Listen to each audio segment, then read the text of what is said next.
Hello, everybody, and welcome. It is yet another Monday on Moohead Radio, and I am your host, a big and furry bovine. How is everybody doing today? I hope you're well wherever you are. I'm in the midst of putting up the link on Twitter so that nobody who wants to see the show will miss it, because that's the kind of cow I am. Joining me, as seems to be relatively static and normal, is Jake and Rick and Tony and Brian and Rox. Guess which one of us is normal. So, I mean, yeah, we got the gangs all here. I want to start out the program by sharing a screen with you. And this is a little informative thing that I think should be at least the question that I have today. Not that that's the only question I have. I've got a lot of questions, but in this instance, we're going to be taking data from the state of Florida that is published by the state, and we're going to share this with you so that I can basically ask a question. I don't know what your states are like, but I can at least share with you what's going on here. This is from florida.gov. This is from the state, and what you're seeing in the top line, and I'll focus my little mouse on that up here. These are the confirmed cases in the state of Florida for the past 2 weeks. You'll notice that a matter of 4 days ago was the highest single day since the beginning of this whole ordeal. And this thing only goes back 2 weeks, but 1,232 on the 23rd of April was literally the largest day. If you take a look at the last 2 weeks. Not unironically, that was also the highest number of tests given. Right. And that exactly. And this is what and you're beating me to the punch here, Brian, because I think that there's a larger question here besides why are they opening things up in the state. The very next line down will tell you, and that's where Brian, who was looking ahead, being the clever fellow that he is, the number of people. Mind expanding this a little bit so that I'm having trouble. Yeah, I don't really read that. The question is, can I expand this? Let's see. Yeah, I bet I can. All right. Is that going to be better for you all? Yes. Oh, Yeah, there you go. I can read it. Yeah, Now I know what the All right. numbers say. yeah. There, that's even better then, all right? There. All right, good. All right, Okay. we're rolling now. So you can see that the number of people tested, which has really lagged behind all over the country, not just in Florida, but specifically in the county in which I live. It's just absolutely horrible. We're like 1,000 or more tests below the county below us, Sarasota County. Really bad here in Manatee County, but in Florida in general, it has been an uneven effort, to say the least, with the last 3 days picking up. The number of tests will always come up with the more people tested, the closer we come to a truer number about how many people actually are positive for the virus. And again, the positive labs is another issue. By what percentage? And the more tests that we get, the more it comes down to what is more in the normal range. I'd like to tell you that Manatee County is in the normal range, but I can't, because we've had so few tests that we're still showing in the 15% to 16% positive range, as opposed to, as you can see from the state averages over the last 2 weeks, go from a high of 11 all the way coming down with more testing down to below 10 to as low as 6% yesterday or 2 days ago. And again, the percent of positivity for new cases, this looks going to sound like a fucking PowerPoint presentation, and I don't want it to be like that. We are a long ways away in the state of Florida, and this was as of, we're now over 31,000 residents, and the age groups that it is affecting in Florida are not just the oldsters. As you can see, it all really starts taking off in this range here, which is the broad 25 to 74. But interestingly, my age group, the age group below me, 45 to 54 and 35, 44, are all greater than 65 to 74. The 75 to 84 is almost exclusively, when we get into these older folks, in the nursing homes, which is a major problem. There are a few things that are really unfortunate about this. Breaking down race and ethnicity. The scary part here is large Hispanic population. 22% of the cases are amongst Hispanics. 17%, which I'm highlighting here, are African Americans, which are also very prevalent here in Manatee County. That means that almost 40% of cases are harbored within these two ethnic racial components. And that is coming to fruition in Manatee County, where I live, where areas in the northwest part of the county. And that is incredibly enough where not only Hispanics and African Americans live, but also where the vast majority of nursing homes are. That's the part of our county that is exploding. The So question, how does the overall population breakdown of Florida come out? you know, obviously we have a tremendous senior, population of people who are over 65.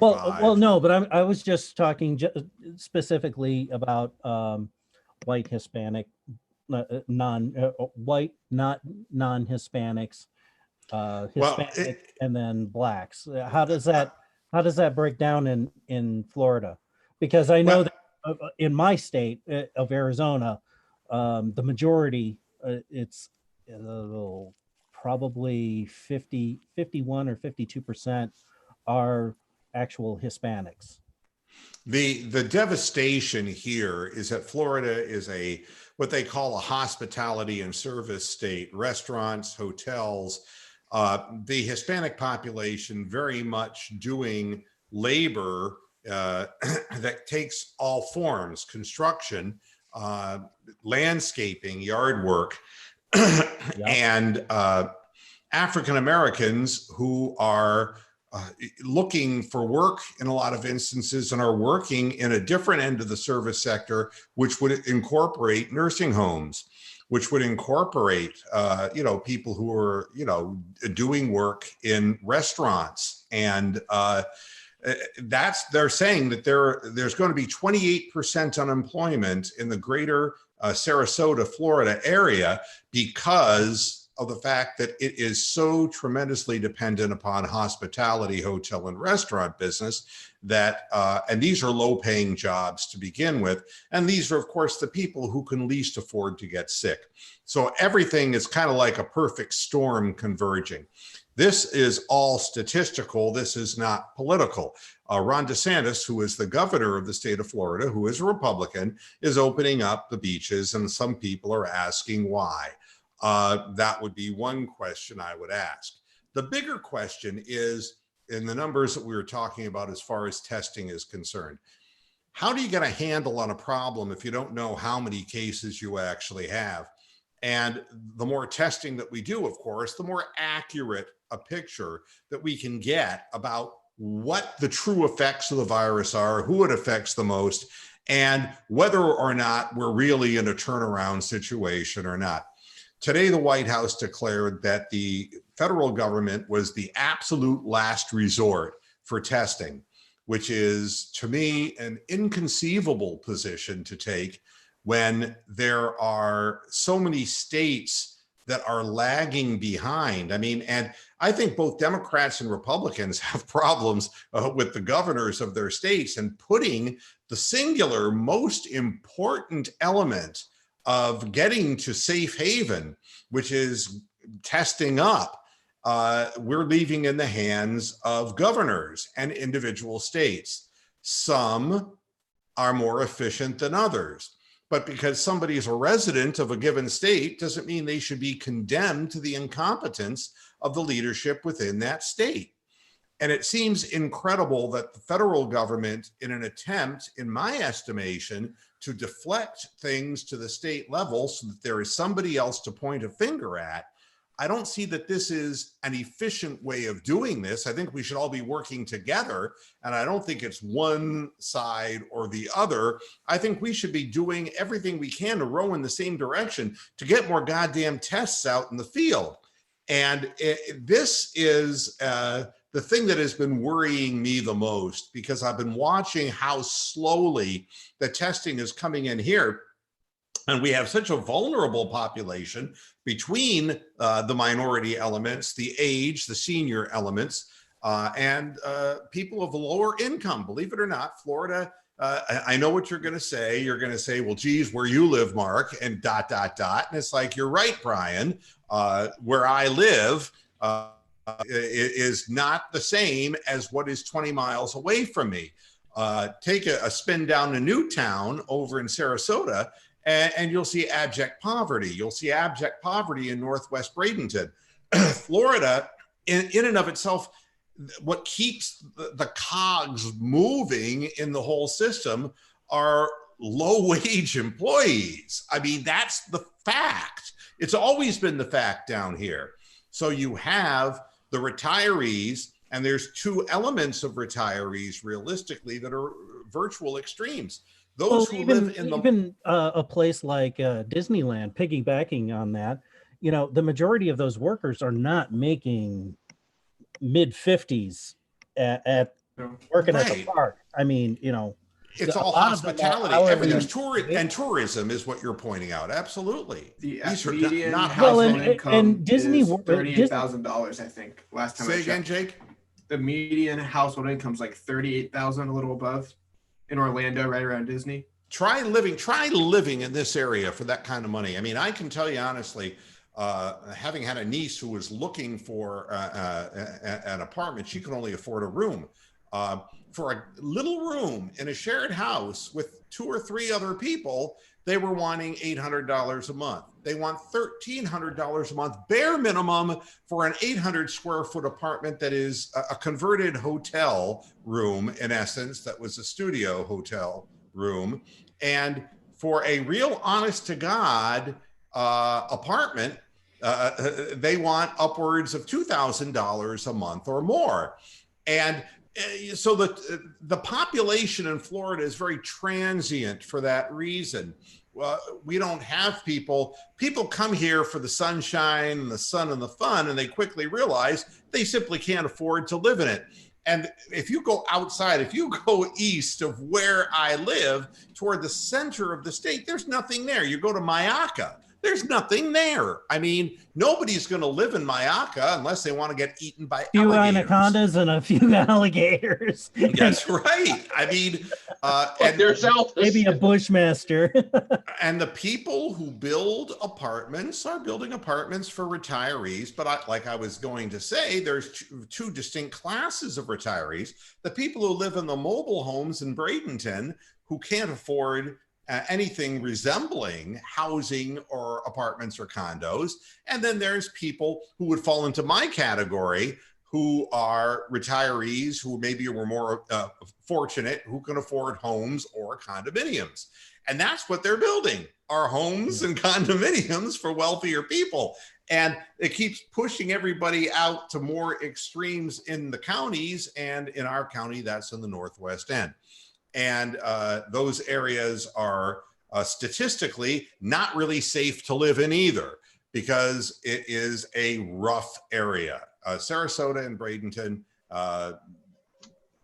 just take my word for it, there are parts of town that you just would not, and Newtown is famous because there was a murder that was committed there a number of years ago that was of national interest, of 2 guys that were walking through Newtown who were murdered.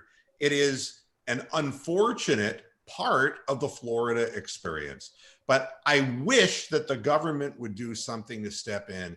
And it's more than just a leadership problem of one man. It is people fucking around, you know, politicizing this. It should be in the hands of the federal government to establish a strategy and then for the states to follow that strategy. And if the states are unable to do it, it's up to the feds to find out why. Bottom line is we want everybody to get tested. So that's my point of the day. And I don't want it to be a politicized thing. I want it just to be, there are other things that in the news, and I want to kind of transition to sports. The NBA has pushed back its workout date another week because nobody is really sure what's going on. There is this is like a game of 52 pickup. And I don't, there is no hard, fast decision making being made. It was going to be May 1st. Now it's going to be May 8th. And it may get pushed back again because as things continue to come down, more testing gets done, more cases are being reported. So, I mean, I don't know I do know what the right thing to do is. The problem is that economically, it's going to really have an impact on people. So with that in mind, Jake, we'll start with you. We call Jake the sensible one. Jake, there has to be a common ground in all of this. And I'm sorry if we're talking about something other than sports and the Browns draft to start out the program. There are things that are more important than the Browns draft because right now we don't know that there's a Browns season, but we will talk about that in a few minutes. Go ahead, Jake. Yeah, I don't trust the federal government to do something to help out the states and take the power away from themselves. I think whatever they do is going to affect us long term, and they're going to go back to it. Kind of like the 2001 airport updates that never went away. And it's one of those things where I just don't trust the federal government to get involved because we're going to lose more and more rights, and they're going to have more invasion of privacy, I think. So I'd rather it be as is, honestly, because I don't trust them to gain a little power and just take it away from themselves. Yeah, there's a large sentiment that feels that way. And, the funny thing is, and I'm trying to understand because it isn't that I trust, anybody who is owned, by big companies or whatever. I don't trust their machinations. But, the guy who's in the White House was elected presumably because he was not a career politician, because he was an outsider. But he is the man in charge of this entity that you don't trust. So, if you can't trust them, you can't trust him. I mean, it's a scary thing to be in the middle of. Rick, how do you work this out with people's distrust of government? Not really sure. You just have to try and come up with some way, trust isn't handed to you. You have to earn it. And, what would work like in one state as far as, programs and what have you to get people tested, maybe a governor in another state has another idea. The object, I guess, is to, just get in touch with all the governors, however many he thinks there is, and just determine what has to be done and then just stick to the plan.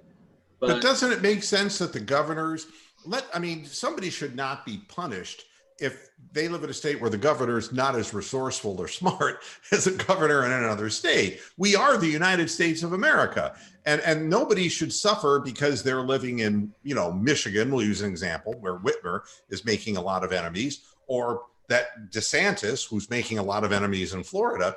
From both sides, people who want the beaches open, people who want the beaches closed. There's no way to please the population in this, but you would think that the centralized government should get the governors together. And if somebody has a good idea, they implement that for different states. I mean, there should be this rowing in the same direction thing going on. An exchange of ideas and, just getting, feedback back and forth, see what's out there.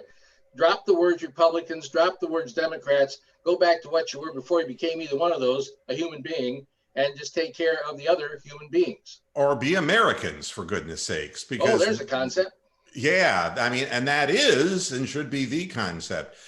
Tony, any thoughts on your end? It's not. It's never gonna happen. Um, I, I like you guys championing, American, humans are humans, but there's politics, and the politics are too much to get above. It's whether it's Democrat or Republicans wanting to hastily, rush into everything, or if it's Nancy Pelosi trying to intentionally, keep businesses bankrupt and people poor and government dependent. I mean, it's catch-22 that we're never going to ever see. So I've just given up on all of it, to be honest with you. And Brian, before I let you talk, I wanted to say something to you because I know that I am a moderate Democrat, which doesn't mean anything today, by the way. And it doesn't mean that I'm a Biden supporter. It doesn't mean that I am, an Ocasio-Cortez fan. It means that I am old school. I'm an old school Democrat, okay? And, but, I was tuned in and watching Don Lemon on CNN, and I go back and forth. I go back and forth to see what both networks are doing. And he was literally not only calling the president a liar, he was saying, when is all of this just going to end? And I mean, those types of editorial comments do not exactly build confidence in the American public. And, we're not working together here. We're just not working together, Brian. No, he and Stelter will definitely, they're like worms slowly eating your brain. But there's people on Fox that are just as bad. And so that's why I ignore both of them as much as possible. The only one that seems to be allowed to say any sort of truth is Tucker Carlson, which I don't understand why, but that's the way that cookie crumbled. No, you really don't get to have too much of a differing factor, because it doesn't matter if you're watching main network news or you're watching cable news or whatever. It always seems to end up being ultimately the same kind of a narrative. Now, going back to him opening the DeSantis opening up the beaches on, what was it, Thursday or Wednesday, when Trump had the was it DHS? That guy was talking about how direct sunlight, moderately high heat, and humidity would drastically reduce the half-life. So I'm not sure about there, but already in Phoenix, we're hitting triple digits. So it doesn't make much sense. We've been there. We've been here the last couple of weeks. We've been literally registering a feels like temperature of 100 degrees with highs of 90 to 91 degrees. But it's still spreading here.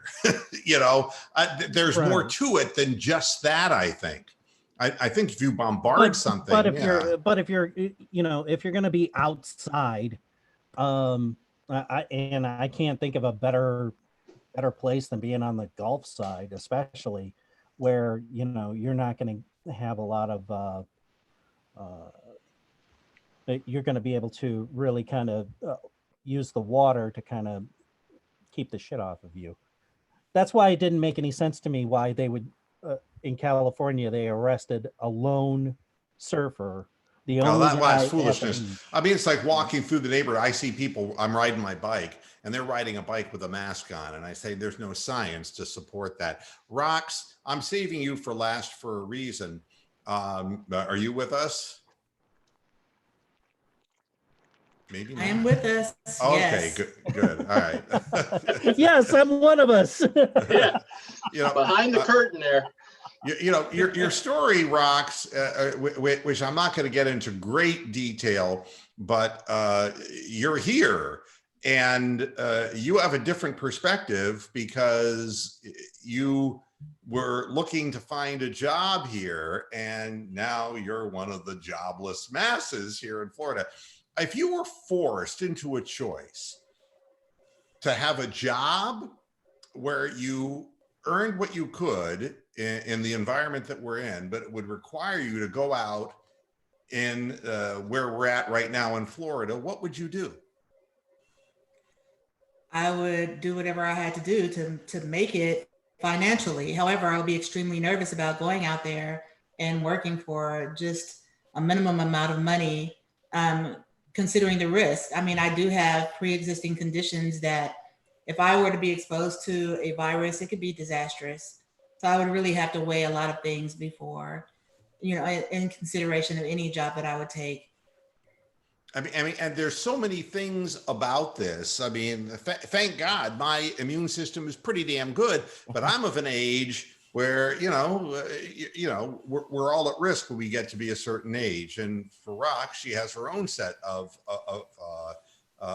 things that she's working against as far as the virus is concerned. Can I ask Rox a hypothetical? Sure. And I want to make a point after that too. So, all right. Rox, so let's say one of the companies that's going to be reopening is a corrugated box company. They basically make packages for other people, and part of their reopening agreement with the state of Florida or is there a Florida Department of Health? Does anybody know? I would imagine there is. Okay, well, if their guidelines are set by the Florida Department of Health that everyone must wear a mask, including office people, etc., and you were somebody who you're going to get a position that you basically make copies and binders and that kind of stuff for the company rather than working in the actual. Is there a question here? So if you're but if you're going to be working in an office with, let's say, 15 people, including the owner,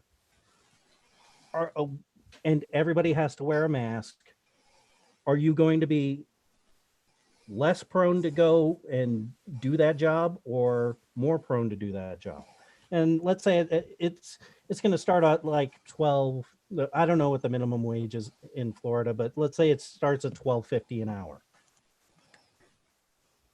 I would be more prone to do that job compared to others because I would feel like that company is at least being mindful of safety regulations and trying at least to keep its workers safe.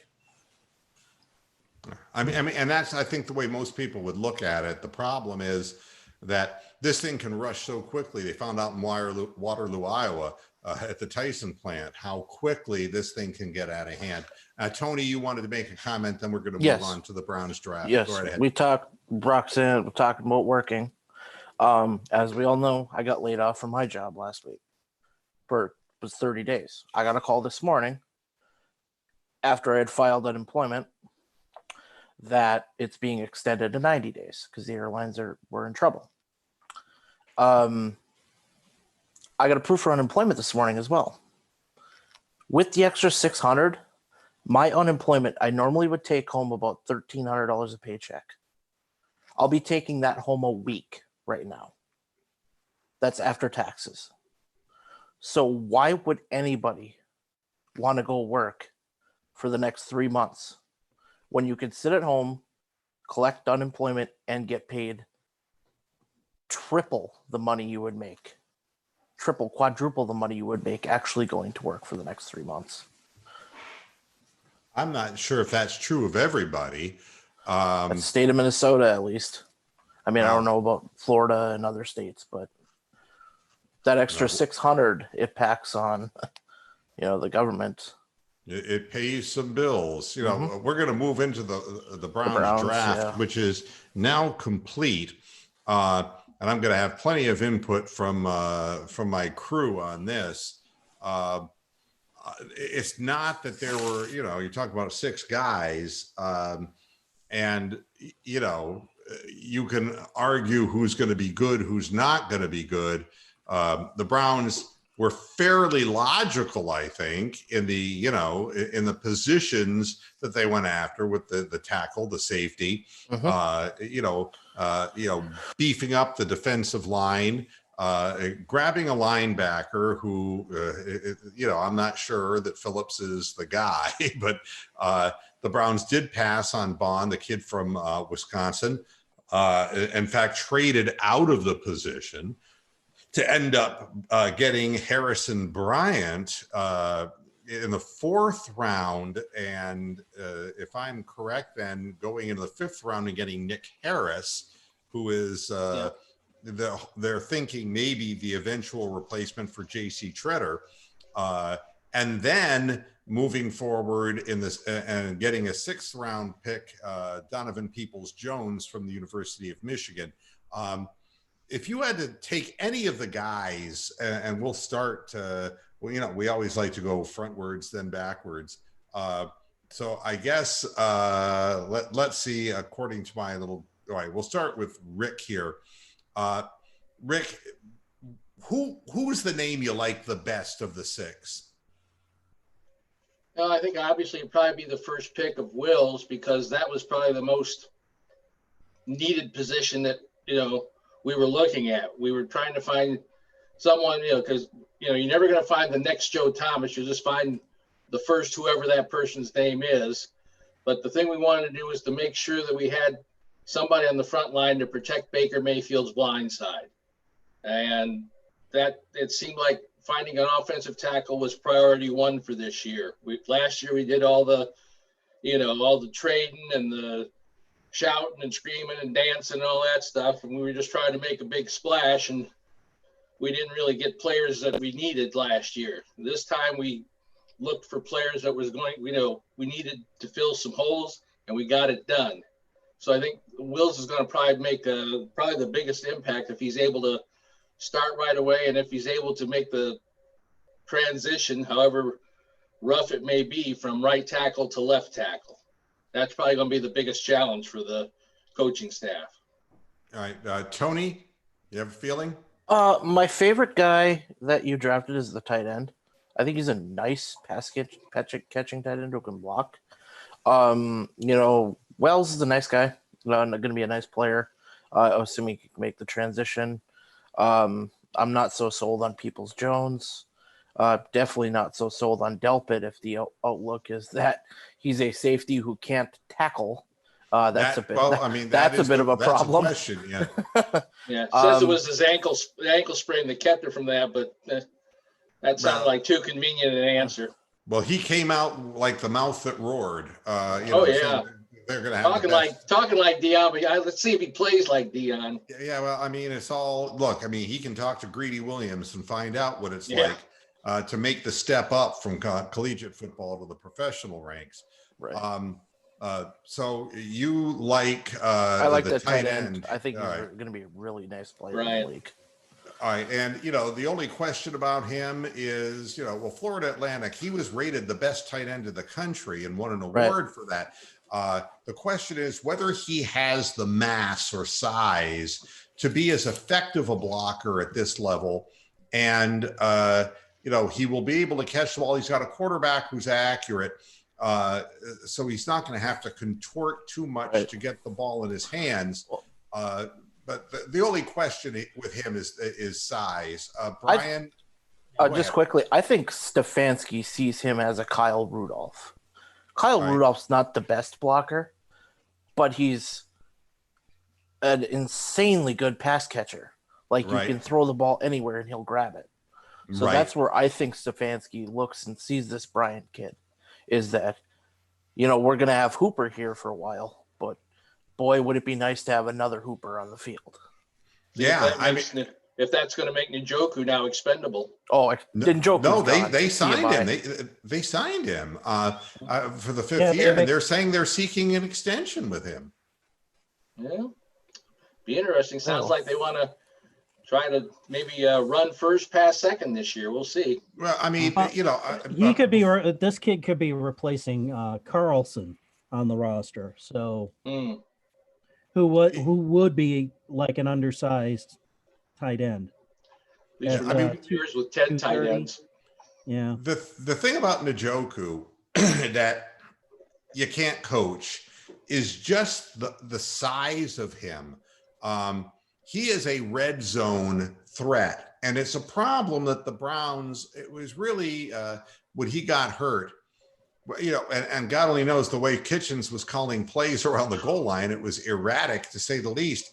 But the inability to punch the ball in the red zone was a major shortcoming of the team. And Njoku's absence was really, missed tremendously Well, and because he was the Freddie- only guy you could throw a fade to. Freddie kept trying to force feed the other kid that they got from Kansas City.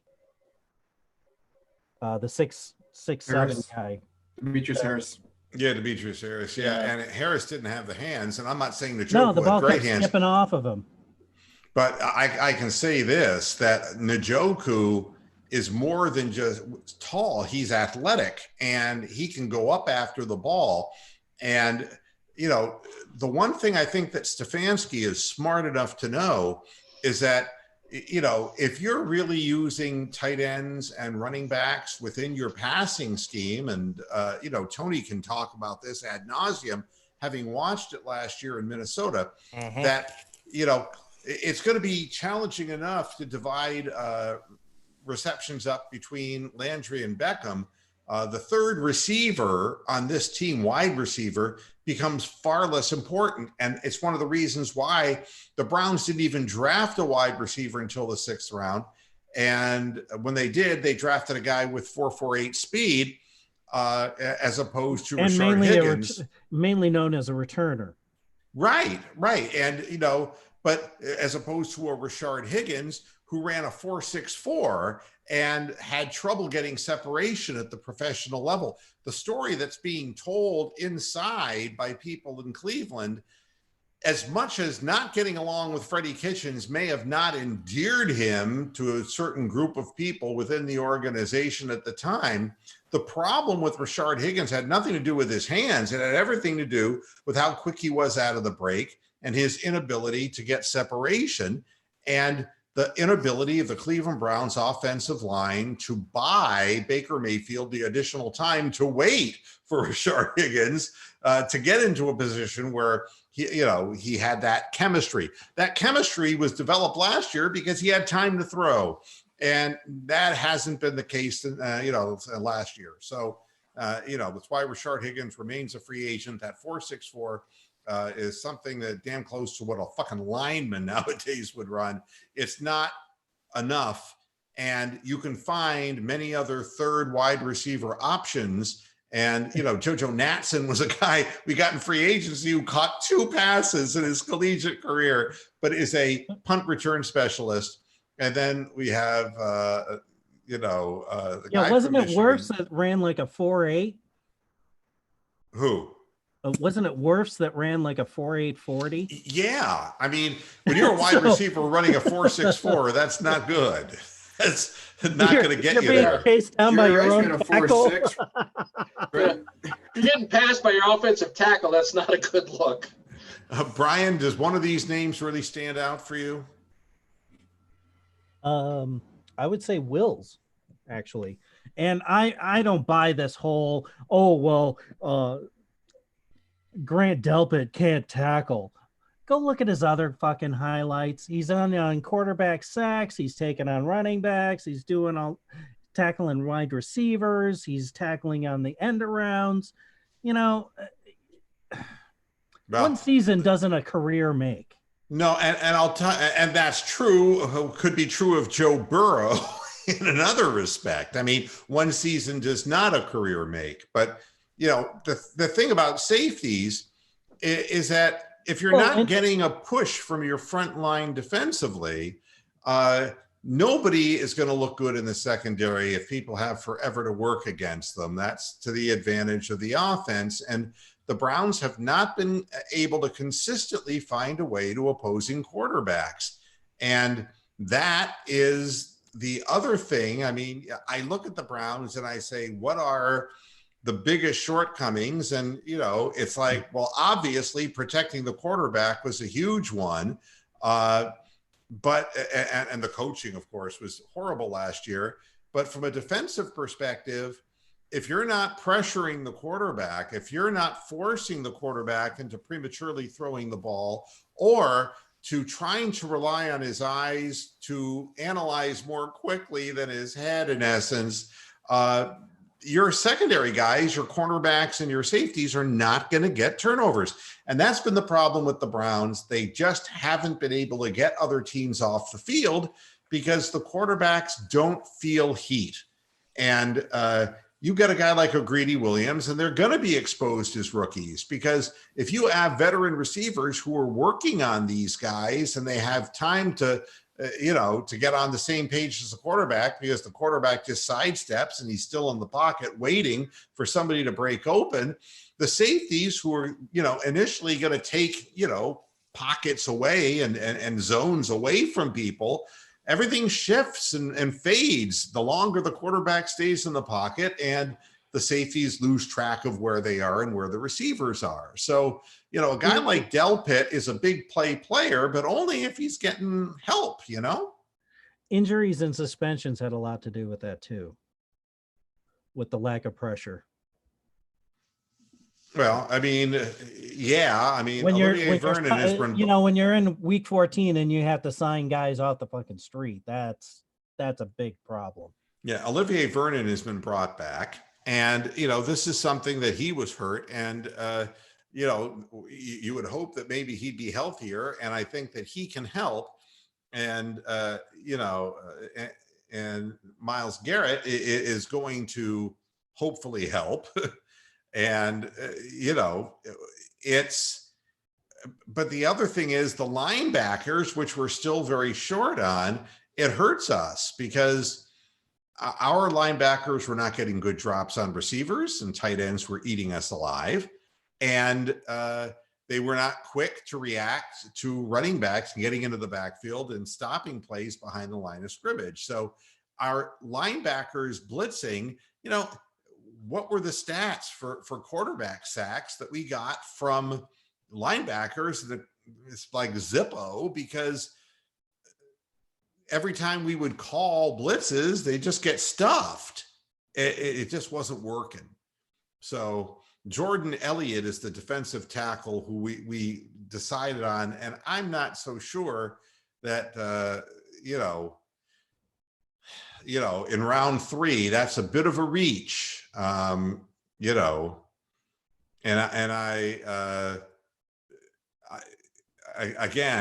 dropped from 74 to 88. I don't know. Jordan Elliott may not be the greatest player in the world. Bond was, according to people who are close to the organization, they considered Bond undersized and coming off of Schobert. That was not something they wanted to hear.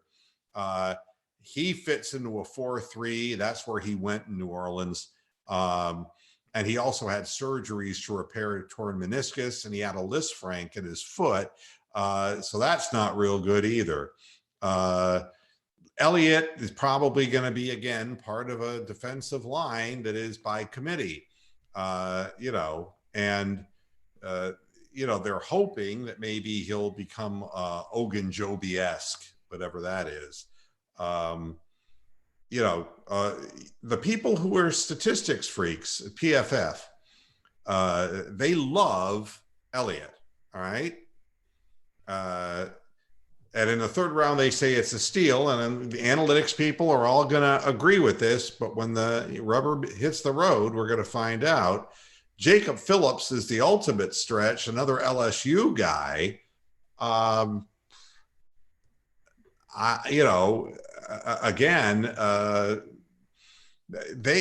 They took him instead of Malik Harrison. Is that going to come back to bite the Browns? Anybody?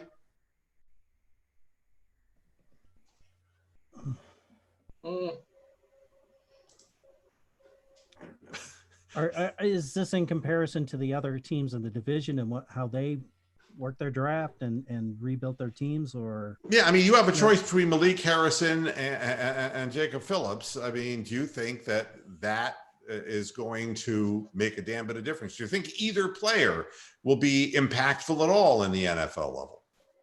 I think at this point, they will Harrison's be. going to either one will do fine. I think a lot of it's going to come down to scheme and their personal desire to play football. All right, Jake, you were going to say something? I think at this point, anyone you're taking second round and beyond, who do you prefer as a player is very much a risk. It's usually your first round pick should be a starter. And after that, it's kind of like a gamble. That's why I think Dolpit might be the best pick for the value, because he has a really of all those picks, and he was a second rounder. Wills is obviously the best pick, but I think that was it's the second guy, and after that, everyone else they took, I like that they took a player that has a chance to compete for a job, and there's a need there. So there's not a guy being drafted to fill a roster spot, which I do like to see. I think it's safe to say that your router switched to 2.4. You were breaking up a little bit, Jake, so you wanted to know, so I thought I would just kind of throw that at you just so that you know. But you were already aware of what's going on. Stay with us, though. Don't go anywhere, son. You're not getting out of this. No, If my internet lets me, I'll be here. Yeah, okay, good. That's pretty bad when I call. How old are you, Jake? 26. Yes, I call him son. He could be my son. Shoot, I guess that makes him my grandson. That's really something, isn't it? Thanks. Damn. This is That's like, how it is. Yeah, You're but you're 60. only 3 years older than Moo, right? A little more than that, my friend. A little more Shit, than that. I'm he's younger than 68. I am. I'm no longer the young one on the fucking panel. I'm anymore. 68. So I think Steven's younger than me, though. Oh, I thought you were 64. Rick Rocks- is older no, than Rocks- dirt. you're Rox thinking of could that be guy in the Paul McCartney song. I'm Rox could 68. be my sister. Hmm? She could. Instead, she's your girlfriend. Fucking rocking the cradle, Roxanne. Oh boy. Yeah. But Nick Harris, people are wondering, the Browns like this kid, have liked him. They're going to give him a chance to fool around at right guard in camp with Wyatt Teller and Drew Forbes, because look, the right guard position is the real weak link right now. But I think that they really want him to be molded into the center position.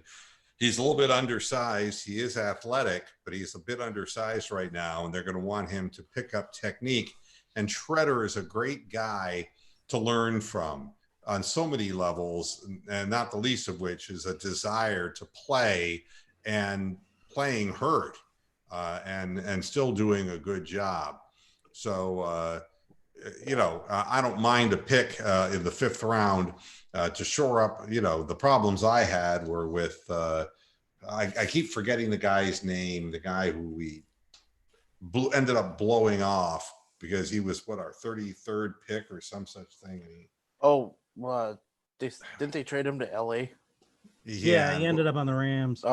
Right. Ryder, was it? No, I don't He was from remember. Nevada. Yeah, he went to the Saves. Corbett, Right. Austin Corbett. Austin Corbett. Yeah. Did he even play in LA? I think he might have got cut or practice squad or something. I think he was their starting right guard or right he really? tackle. Yeah. I look it up. That's not a good thing for them. That's why they were so bad last year. Yeah, I just wonder, you wonder when these people, they didn't wait any longer than they had to with him. Now, Donovan Peoples-Jones, kind of an interesting story. Some Ohio people are very, very sympathetic to this pick because they feel that the fucked up situation at the quarterback position in Michigan and playing for a bunch of different quarterbacks or with a different bunch of quarterbacks didn't do this guy any favors.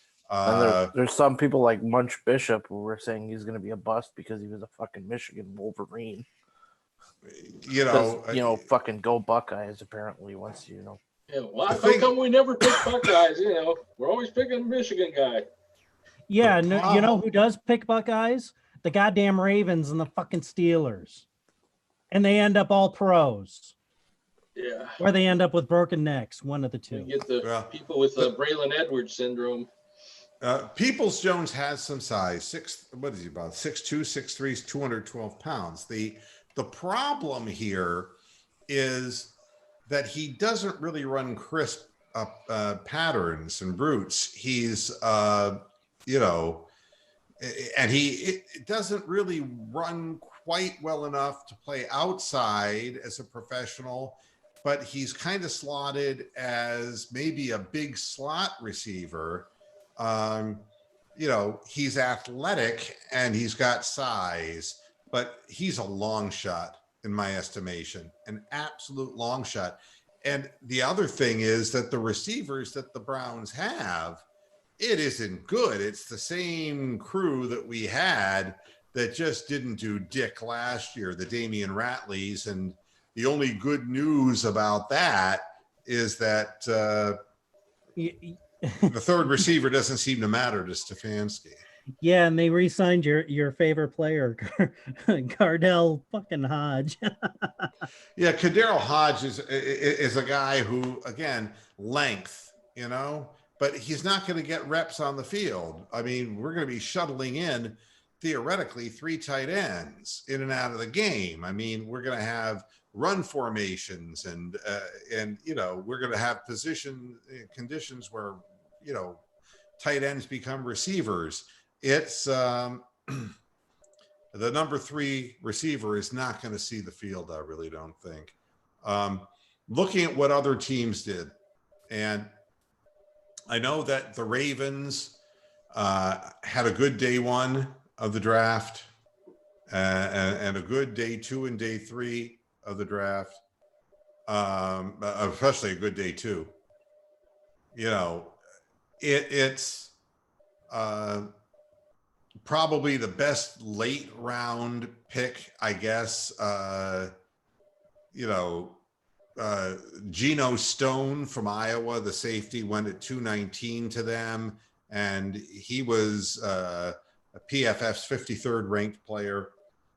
So, you know, there was some of that. The Bengals, of course, they got their quarterback, and you know, I think that people considered all of the drafts, especially the Ravens draft, to be the strongest of the bunch. Getting the you know, I've got so many names that are scattered in my head.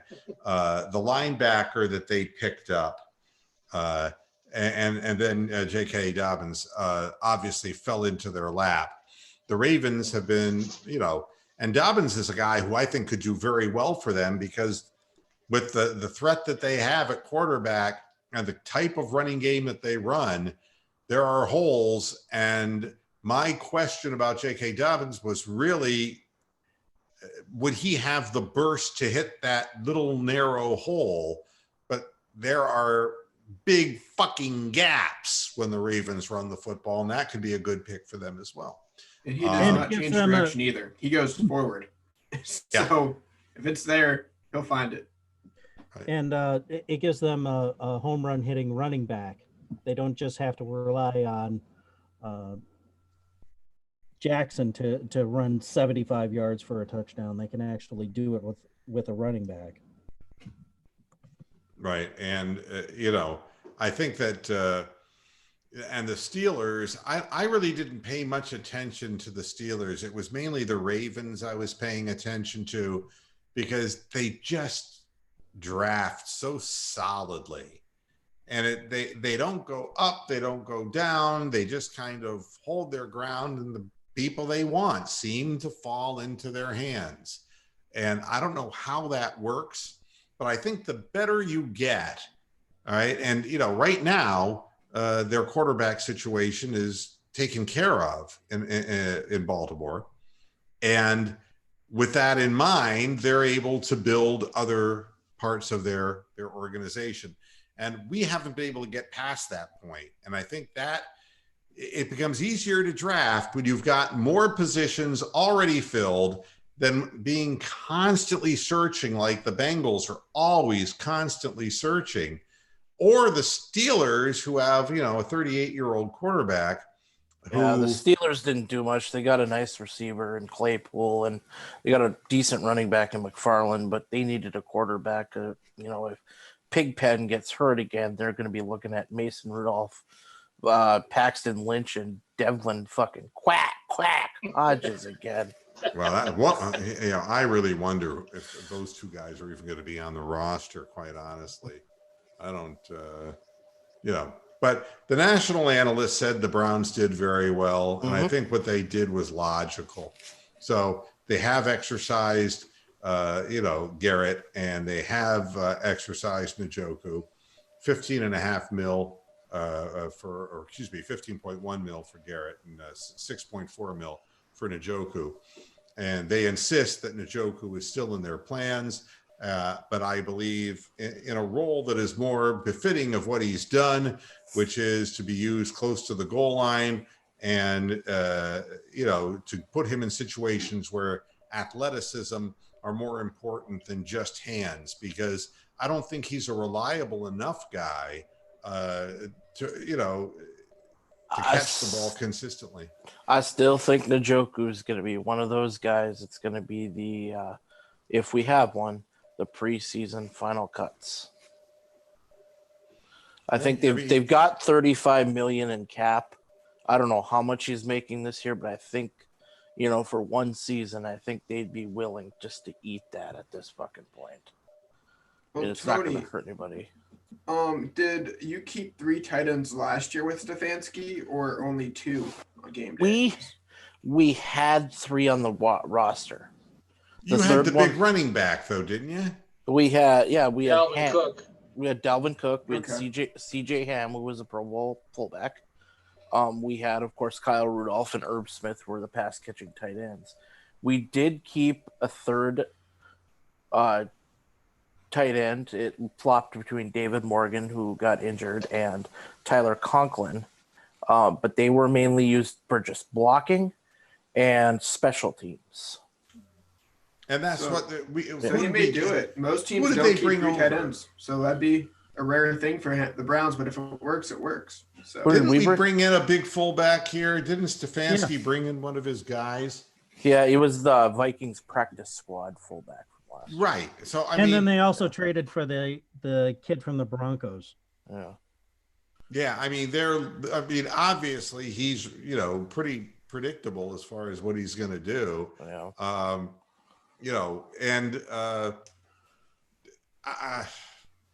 I wanted to finish the program with something that, a few things that pissed me off. I don't know if you saw this. I mean, I talked about the small business loan, that went bankrupt almost immediately because the wrong people are getting their hands on the money. And we use Shake Shack as an example, who gave their money back, and others like Ruth's Chris and J. Alexander Steakhouse, major chains that weren't small businesses. Yeah. But that's nothing compared to the story breaking out of Los Angeles. Yeah, the which- Lakers. I saw Yes, that. that the fucking Lakers returned $4.6 million that they received from the government program intended to help small businesses. Now, you see, this is what I was referring to. You can talk about socialism, you can talk about capitalism, but people are pigs. Pigs are pigs. And it doesn't matter what political system you're running. If Leonid Brezhnev is a pig and he's owning 12 cars, he's a pig. And I didn't make this point clearly enough on Friday. But if you're living in a society where the LA Lakers have the unmitigated gall, not only to submit for a small business loan based on difficult times for small businesses, but actually receive the money from the source that's giving it, you have to know who the Los Angeles fucking Lakers are.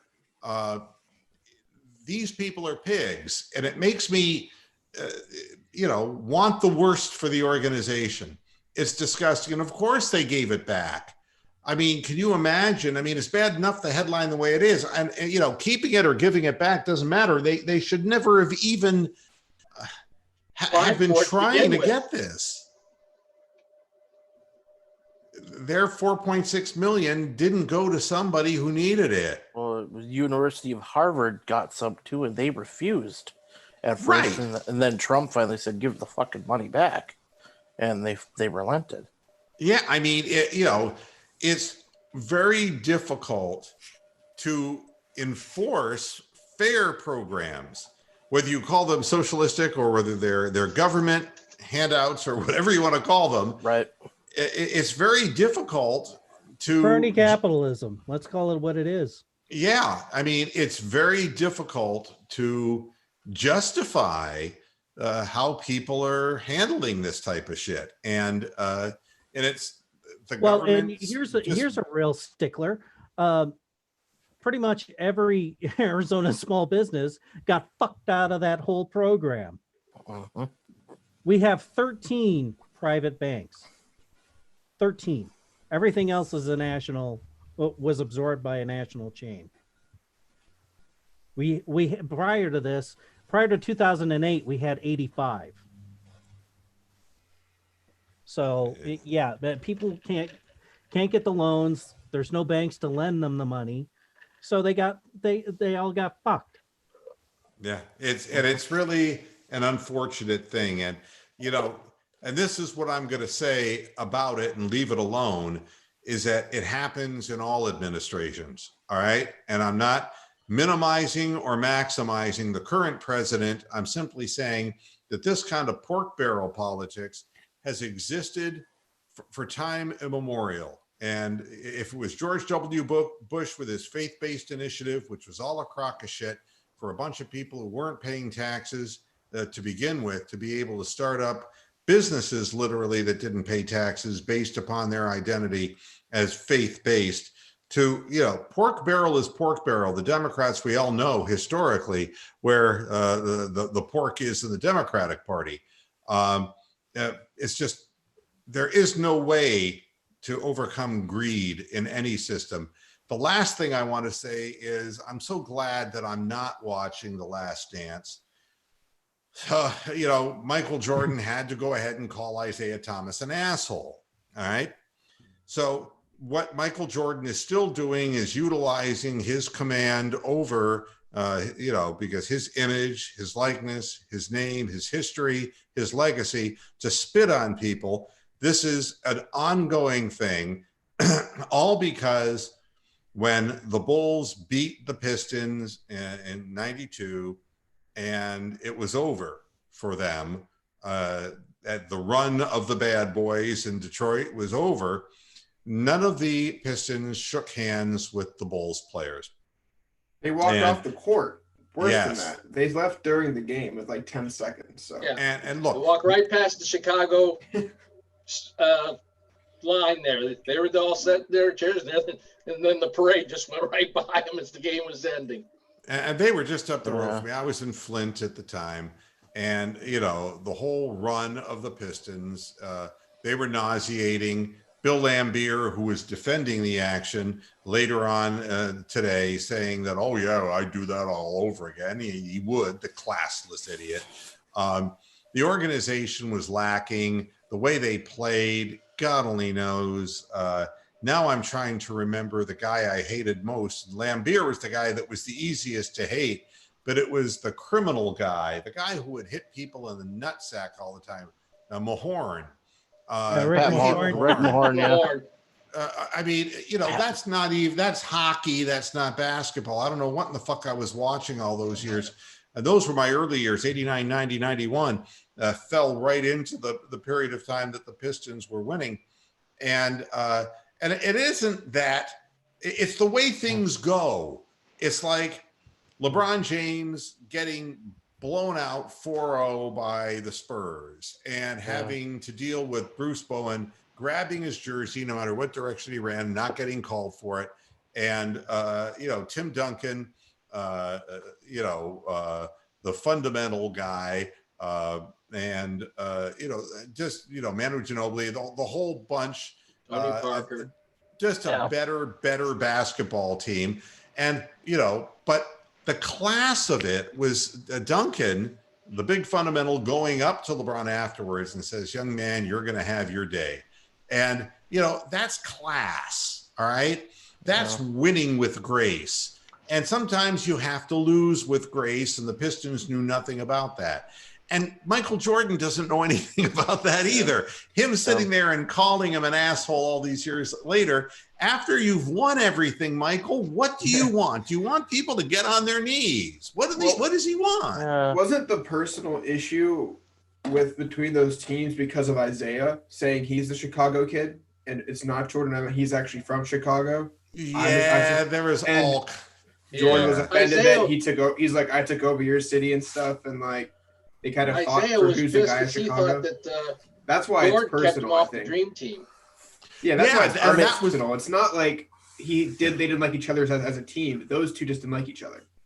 Yeah. I guarantee you that if Jordan had any say in who played on the dream team, that Isaiah would have been the last one that he would have chosen based on what had happened the year before.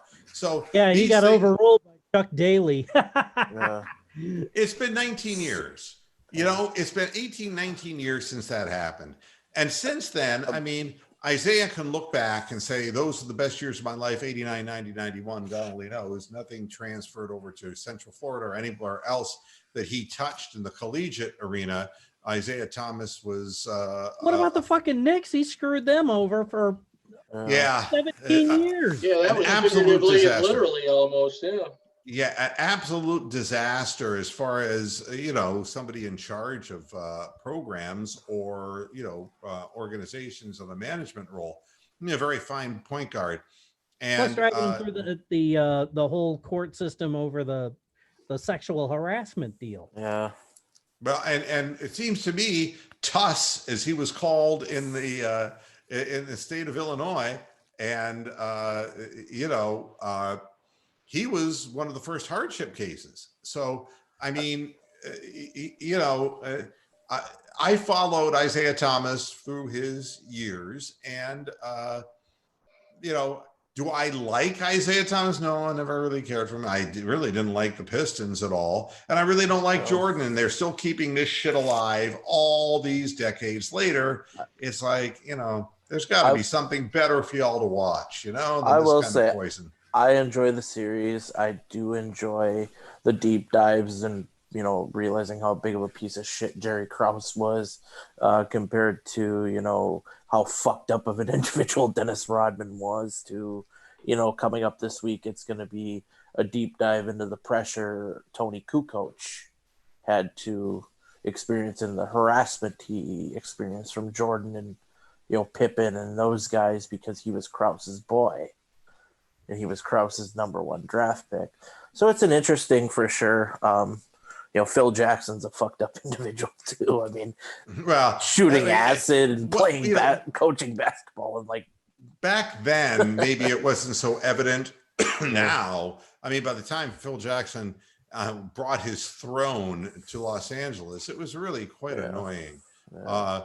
The whole, I mean, entitlement. He was dripping with entitlement. Imagine a coach today having a private parking spot for just his motorcycle when he leaves. Yeah. Like, it's Chicago in the winter. Why are you taking a motorcycle in the winter? Just to be an idiot?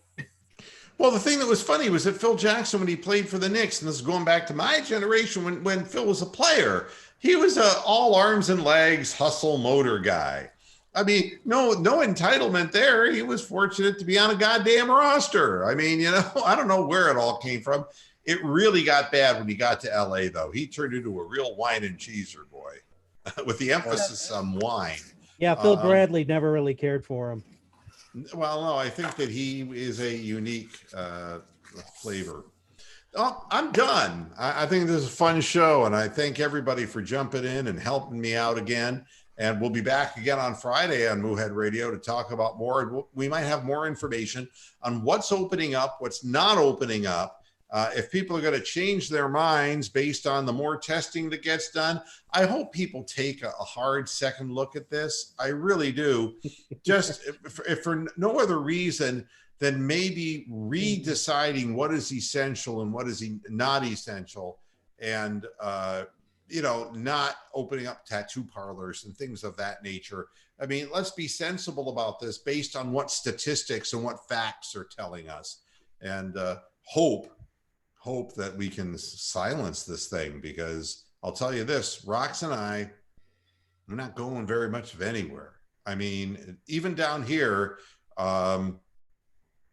it's still growing. We have not reached a peak down here, and it's scary to us opening up this area down here, because everything here, you know, the hotel business, when you have people coming in, and I don't know who's going to go to these places, but restaurants that get crowded, and there's going to be, these people have cabin fever, man. They're going to be rushing out to go to their favorite restaurants that they've been deprived of all this time.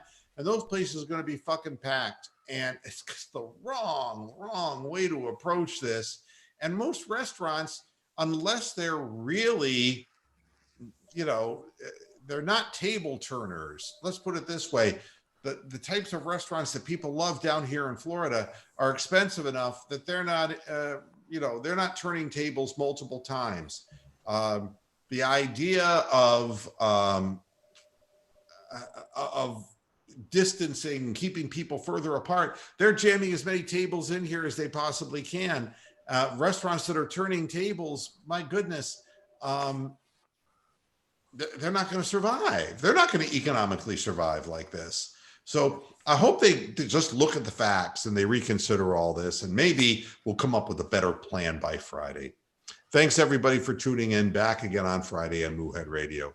And until next time, hasta la vista, Pasture Heads. Good night.